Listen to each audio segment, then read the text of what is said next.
Bună dimineața, în primul rând. Vreau să vă mulțumesc că ați dat curs invitației noastre.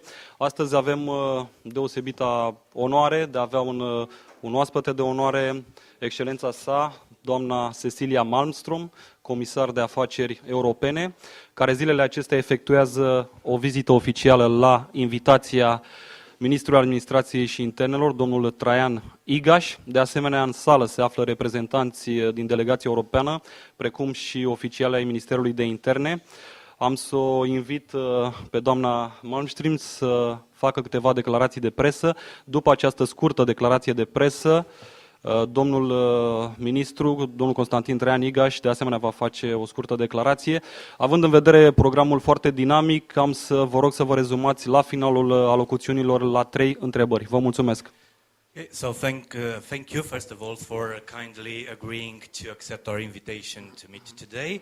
We have the great pleasure of having here Ms. Cecilia MALMSTRÖM, European Commissioner for Home Affairs, upon invitation at the level of the Ministry of Administration and Interior on behalf of Mr. Constantin Traian IGAŞ, the Minister of Administration and Interior of Romania. We also have here present in the room the representative of the delegation of the European Commission, as well as high representatives of the leading board of the Ministry of Administration and Interior. We would kindly ask the media, just as soon as we give the floor to Her Excellency Cecilia MALMSTRÖM and the Minister Traian IGAŞ, to ask the questions at the end. Thank you. My lady, you have the floor.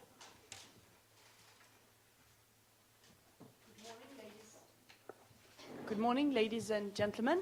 It's a great pleasure to be here today and to meet with my colleague, Minister Igas, who I've met many times at the Council in Brussels. Bună ziua, doamnelor și domnilor! Este o mare plăcere pentru mine să pot fi aici astăzi și să am plăcerea de a mă întâlni cu domnul ministru IGAŞ, cu care am avut de altfel ocazia să mă văd de multe ori în cadrul Consiliului la Bruxelles. We have had a very fruitful discussion today concerning, of course, Schengen. Desigur, în cursul zilei de azi am avut o discuție foarte fructuoasă pe problematica Schengen. But also important things in our joint field, such as the work against organized crime in the framework of the Internal Security Strategy. Dar, de asemenea, au fost discutate și alte aspecte de interes din domeniul nostru de activitate, inclusiv problematica combaterii criminalității organizate în cadrul strategiei noastre de siguranță internă. Crimes such as drug dealing, terrorism, trafficking of human beings, etc. are organized crimes that we need to cooperate to fight in Europe, and it has been a very interesting discussion to see how Romania is addressing these issues and how we can work together in the European Union. De altfel, infracțiuni cum sunt traficul de droguri, terorismul, traficul de ființe umane reprezintă o provocare atât la nivel european cât și în România și am fost foarte interesată să văd modul de abordare pe care înțelege România să îl folosească pentru combaterea eficientă a acestor fenomene. We also discussed the issues of asylum and migration, as the European Union is right now in the phase of negotiating a framework to establish a joint European asylum system with some legislative packages that are difficult but very important. Am discutat de asemenea aspecte legate de diversele abordări privind azilul și migrația, având în vedere faptul că în acest moment, la nivelul Uniunii Europene, urmează să se pună în aplicare un sistem european de azil care să se adreseze tuturor acestor detalii. And I was very happy to note there was a great degree of coherence between the views of the Commission and of the Romanian Ministry of Interior. Am fost deosebit de încântată să observ că a existat un mare nivel de coerență la nivelul abordărilor Comisiei, cât și la nivelul Ministerului de Interne din România. So that shows that we are good partners and allies in most of these difficult but truly joint European problems. Acest lucru a demonstrat faptul că suntem cu adevărat aliați în abordările pentru a putea contracara în mod corespunzător aceste fenomene. On Schengen, we of course discussed this issue as well. The technical evaluation shows that Romania does fulfill the technical criteria. Desigur, am abordat și problematica Schengen. În urma discuțiilor, de asemenea, a rezultat că, într-adevăr, România a îndeplinit toate condiționalitățile cu caracter tehnic. But the current political situation in the European Union is such as there are a number of member states who feel that they are not ready to make the decision to let Romania enter the Schengen territory right now. Dar în acest moment, climatul politic european demonstrează că există anumite state membre ale Uniunii Europene care nu consideră că în acest moment este timpul ca cetățenii români, respectiv cetățenii români, să circule liberi în teritoriul. The Schengen system is also based on trust as it concerns our common border, and when that trust doesn't exist, this is also an issue that needs to be addressed. Sistemul european se adresează inclusiv încrederii la nivelul frontierelor și în condițiile în care încrederea în ceea ce privește siguranța frontierelor nu există, trebuie să ne adresăm în mod corespunzător acestei probleme. A decision must be taken by unanimity of the Council. That means that all 27 countries must agree, and today that agreement doesn't exist. Decizia trebuie să fie una unanimă la nivelul întregului Consiliu, mă refer la toate cele 27 de state și în acest moment această unanimitate nu există. The Commission has no vote on this, but we will of course try to work together with the Member States and with Romania to try to find a solution to this. Comisia, desigur, nu are un vot în acest domeniu, dar vom încerca să lucrăm împreună cu statele membre și cu România pentru a identifica o soluție la această problemă. And I can only encourage those member states to be specific in their demands, what they ask from Romania, in order for that to be concrete and measurable. Ceea ce aș recomanda statelor membre este să fie mult mai concrete în ceea ce solicită României, mai exact să prezinte elemente concrete și măsurabile referitor la ceea ce doresc. And in the meantime, encourage Romania to keep on the important work that you are doing in order to fight corruption and to strengthen the border control in the way that you are doing. Și de asemenea și încuraja România să își continue lupta împotriva corupției și progresele, eforturile realizate pentru întărirea securității la frontieră. Very important work is being done by the Romanian authorities and by Mr. Igas, and I would like to congratulate him for that.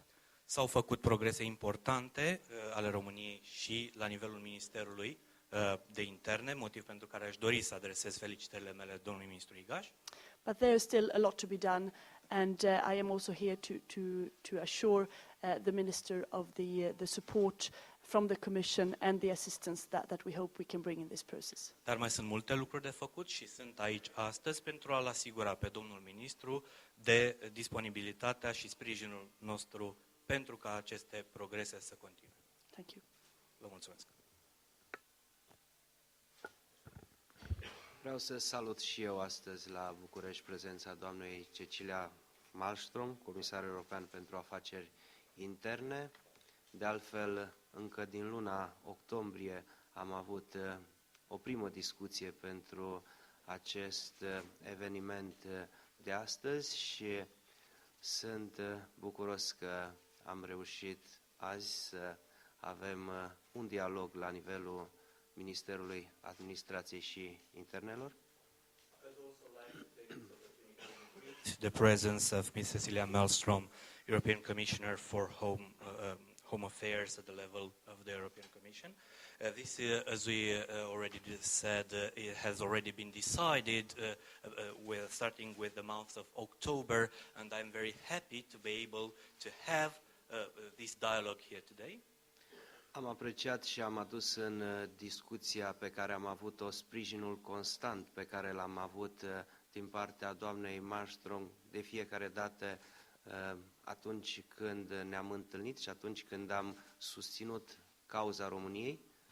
I have already availed myself of the opportunity of thanking the European Commissioner for the continuous support that we have benefited whenever we have met and I have presented the position of Romania.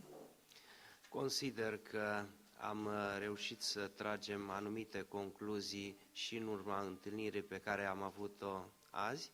I do consider that we did have the opportunity of drawing some conclusions as a result of our meeting today. Faptul că cele 7 rapoarte și în special ultimul raport de evaluare din luna decembrie rezultă faptul că România și-a îndeplinit acquis-ul Schengen, acela în a securiza frontierele. Actually, the reports of the 7 evaluation reports and especially the last one, the last monitoring report concluded in December, stated the fact that Romania did fulfill its commitments as required by the Schengen acquis that are related to the securing of the border. Acest subiect a fost discutat și apreciat inclusiv de doamna Malmström. This particular item has also been approached and appreciated by Commissioner Malmström. S-a luat în discuție și progresele făcute pe MCV. Also, the progress on the CVM have also been taken into consideration. Iar domnia sa a spus-o încă de la început că nu trebuie să existe nicio legătură între aderarea României la spațiul Schengen și toată această condiționalitate promovată de alte personaje numit MCV. And the Commissioner stated from the beginning of the discussion the fact that there should be no connection between the the technical specification of the Schengen accession and the links that some persons are making with the specification of the CVM. Am discutat și despre eforturile pe care le depune astăzi România în combaterea evaziunii fiscale, în combaterea corupției la frontiere. We also approached the different items that Romania is committed to face related to combating corruption, combating fiscal evasion. Și am convenit ca acest lucru să fie perceput ca un lucru bun și nu ca un lucru negativ în toate eforturile pe care le face România astăzi. And we did agree upon the position of seeing this progress as a positive item rather than a negative one. În concluzie, cred că a fost o întâlnire binevenită și eficientă. I would like to conclude by saying that I do believe this meeting was an effective one, efficient one. Și în continuare îi dorim ședere plăcută în România doamnei Cecilia Malmström. And we will kindly ask the European Commissioner to enjoy her staying in Romania.